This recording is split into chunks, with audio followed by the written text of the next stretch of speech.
What up? It's your boy Wall Street, and I'm back. Got some breaking NBA news for you today.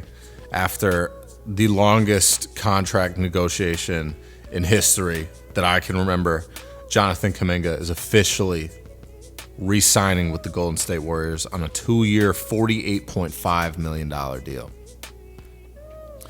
So this includes a team option in the second year. And that essentially gives Kuminga a little bit of freedom.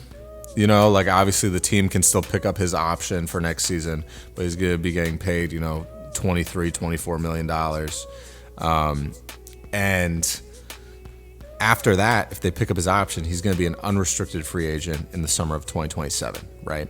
And if they decline his option, he's going to be an unrestricted free agent in the summer of 2026.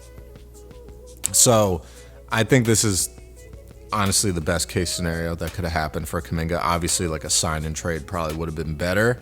But since that did not happen or hasn't happened yet, who knows, it could still happen. Well, maybe not the sign part, but the trade part might still happen. You know what I'm saying? But like, I just, I feel for Kuminga because the guy I feel like has not been given consistent opportunities. Right. Obviously now they have Jimmy Butler. Draymond Green takes up a lot of minutes, at the other forward slot. So Kuminga's hopefully going to play a little bit more this coming season, but it doesn't seem likely. But we'll see what happens. In other news, the Warriors also signed Seth Curry today to a 1-year deal. So Steph and Seth will be teammates for the first time in the NBA. And that's exciting. I love seeing, brother duos in the NBA. Nothing better than a good splash family. And obviously Seth and Steph are both great three-point shooters, so it makes a lot of sense. But I believe the Warriors are one player over the allowed players limit. I think you can have 15. I think they have 16 right now. So they got to cut one or trade one before going into, the official start of the season after training camp concludes and all that stuff. So I think you can carry an additional player or two during the preseason, but come third week of October, I think they gotta make some moves. So that's why I'm still Kuminga might get moved. Who knows, right? They might try to do some sort of trade here. But Kuminga's getting his money. So I'm assuming that's a good piece for him. I mean, he's going from a rookie deal to getting paid $20+ million a year. So that's solid. I think Kuminga wanted a little bit more money. Obviously, every restricted free agent wants more money. But I think the Warriors pretty much held all the power in this situation. Kuminga could have taken a qualifying offer of $8 million and then just, had a no trade clause as well in that deal. And then would have been an unrestricted free agent for the summer of 2026, right? So he also, I think, had another deal on the table with the Warriors. It was a 3-year deal worth $70 or $75 million that also featured a team option in the third season. But obviously, I think he wants to figure out where he's going to go, long term. It doesn't seem like it's the Warriors, right? But this guy's 22 years old. And, he really wants to get his career, set up and solid and be able to show what he can do. He's shown a ton of flashes in Golden State of what he can do.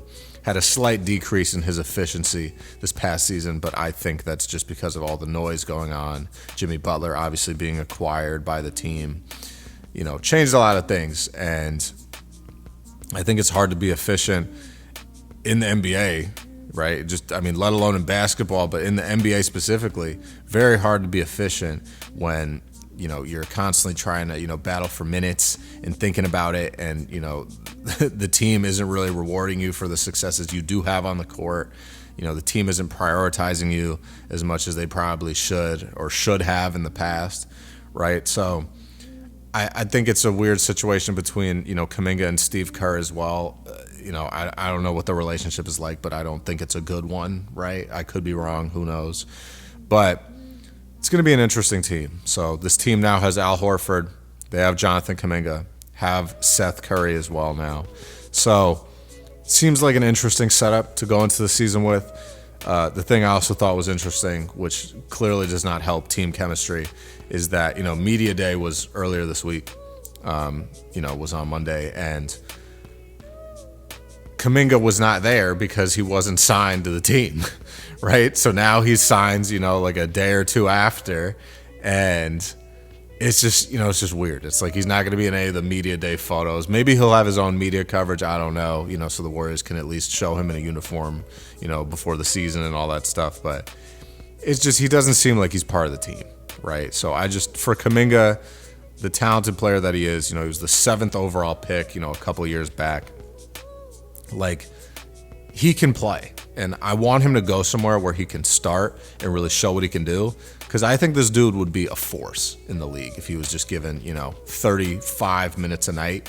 Super athletic, is a decent 3-point shooter, pretty good shooter from the field, has shot pretty much above 50% every year except this past year, and that's really it. But Kuminga going to the Warriors, another restricted free agency domino falls, and we'll see how it pans out. But let me know what you guys think in the comments down below. I'm going to check you guys later, man. NBA's coming up. It's coming up quick. So stay up, guys. Stay blessed. Stay safe. Stay humble. Handle business. Stand on business. Peace out.